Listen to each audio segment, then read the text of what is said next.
Now, a social experiment enterprise. Welcome to Stop Now. I'm Nate. And I'm JK. Together we are the hosts for this week's talk show. Yes, and we've got a very interesting and important show for everybody today, JK. I can't wait to get started.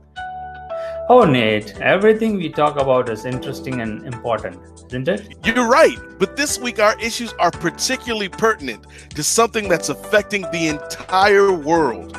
Now, I would like to say I don't know what that is, but of course, I do. You are talking about the dreaded virus, aren't you? Yes, I am, JK. I'm talking about COVID-19. But before we get into the main story, let's have a brief coronavirus update for the folks out there. I heard, unfortunately, that the number of new COVID-19 cases rose again last week in the US. Is that right? Yeah, that is right. And before then, we'd been experiencing a reduction in new cases, but unfortunately, it spiked again this week. And there's also, another anxiety added into the mix as more and more people are starting to return to work. The economy has to get back on its feet somehow, doesn't it? Yes, it does. But if you remember, JK, COVID-19 spreads through sneezing, coughing, and standing too close to people. So these offices that some people are returning to could turn into hives of infection in no time at all. Oh no, that we both sit so far away from each other. Although I'm not sure I would like to be much nearer to you anyway. Hey, that's very funny, JK. Are you trying to bring in a racist joke or something? Although this issue that we're talking about is very serious, my friend. No, not at all, man. Of course not. Come on, Nate. You know me. Well, due to the fact that not everyone is showing symptoms, it is possible that lots of people are going into work unaware that they are about to spread this virus amongst their colleagues and friends. Is there anything people can do to prevent this? Yes, there are the usual measures that we've all heard over the last 6 or 7 months. Wash your hands regularly, wear a mask, and be careful where you stand. But we can also encourage employers to perform routine PCR and blood tests. Jeez, Nate, you have lost me there. What are they? Okay, well, these tests are tests that will essentially identify people that have the virus asymptomatically. And it is the employer's responsibility to do this in order to look after their employees and their families. It seems like it's going to be a big change in the workplaces across the US. Indeed it is. But we've got to make sure that we all stay diligent because it's the only way we can beat this thing. So you said our main story this week concerns the virus as well. Is that right? In a way it is, JK. This week, we'll be talking about the coronavirus impact, illegal immigration restrictions, and the H-1B visa. I think this is a side of the COVID-19 crisis that people are not talking about enough, and this must change. And it is our duty to change it. Stop now. Exactly. That's what we're here for. Go on then. Tell me more. Okay, well, we've heard about the infection rate of the virus, the drain on medical resources, the drain on the economy, and even how the virus is spreading all around the world. But what isn't being talked about is how the Trump administration are using this outbreak to cover up some of their shadier business. These people are hard to trust, Nate. And it seems it's consistently innocent members of the public that are affected. Do we have any news stories that indicate the sort of shadier business you refer to? I'm glad you asked, my friend. In a news article titled, "White House Prepares New Immigration Limits Using Coronavirus as a Cover," Priscilla Alvarez explains that despite the Trump administration reopening the U.S. economy, they have rolled out yet another set of restrictions on legal immigration, citing the impact of the coronavirus pandemic as a suitable justification. But that doesn't make any sense. Surely, if they were really worried about the pandemic, then they would be stopping Americans returning to work too.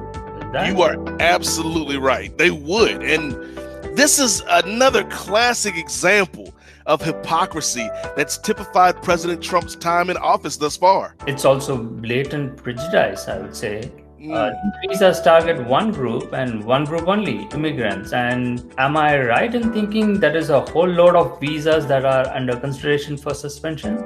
Sadly, yes. And these include L1 visas, J1 visas, H2Bs, and of course, the H1B visas for workers in specialty occupations.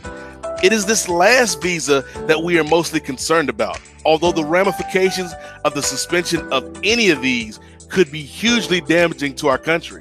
What news is there on the H1B visa? Well, JK, there was a news story recently about the proclamation preventing H1B visa holders traveling to the United States. Yes, actually, I think I remember that. Well, I can bring you some updated news. Indian nationals have filed a lawsuit against this proclamation in an effort to finally fight the unjust way that this visa is used. Wow, that sounds promising. Can we cite our sources? I don't see why not.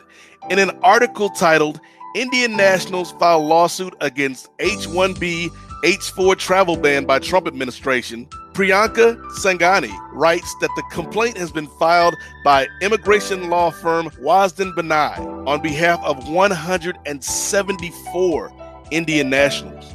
174? That's a lot of people. It is, but it is still only a microcosm of all the people the legislation on H-1Bs are affecting.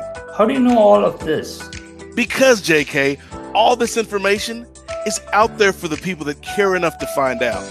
In a news story I've been reading called Who is Affected by Trump's New Rules on Work Visas, the writer estimates that the U.S. grants more than 85,000 H-1B visas every year. In the fiscal year 2019, the Department of State issued 188,123 H-1Bs for both new applicants and renewals. 131,549 of these were for Indian citizens. Wow, this really gives you an idea of the scale of the problem, doesn't it? So you are saying this group of Indian nationals are really just the tip of the iceberg? That's exactly what I'm saying. And what's worse is that many of the people impacted by the bans are dependents. Dependents? Sorry, Nate, you're going to have to explain yourself again. I'm lost. Okay, no problem. Dependents are, that essentially means minors. These are the children that the Trump office are choosing to deprive of immigration rights. That's awful, man. It is. And there were even people who, when the travel bans were imposed, were out of the country. This meant many couldn't travel back to the U.S. to see friends, families, or loved ones. It really starting to feel like the government just doesn't care about anything. And I want to do something about it, Nate.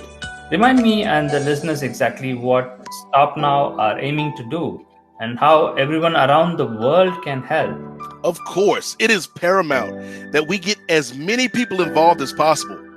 Now, you've listened to us. You are well on your way to helping these issues, which is good. But you have to make sure you continue to share these stories. Yes, I agree on that, Nate. Keep talking and informing people. Definitely raise awareness everywhere you can. And you can always donate. You can donate to our cause anytime you'd like.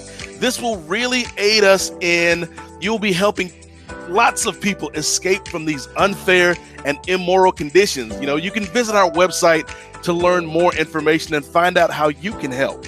Is that everything for this week, Nate? Yes, I think it is, JK. And I would like to thank everyone out there for listening. Oh, also one more reminder to wear those masks and wash your hands. Yes, exactly. Well remembered, my friend. Wear masks, wash hands, stay safe, and keep listening to us. We'll be back next week. Goodbye, everybody. Bye, everyone. Stop Now, a social experiment enterprise. Stop, listen, share. Everyone can make a difference. We are on a mission. Everyone should do something greater in their lifetime. Change the future. Be a proud member. Join us to support, volunteer, and donate.